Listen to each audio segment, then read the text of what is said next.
所以今天如果我们遇到打鼾，我们遇到睡眠呼吸中止，我们可以从这3个角度来看。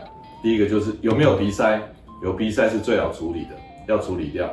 你鼻子通了，后面都通了。第二个，可以给耳鼻喉科医师看看你的扁桃体、你的腺样体是不是特别肥大，大到会把你的呼吸道阻塞。第3个，什么都看不到，鼻子也还好，扁桃体也没大，那为什么会下垂呢？就是有可能发生肌肉张力的监测不足。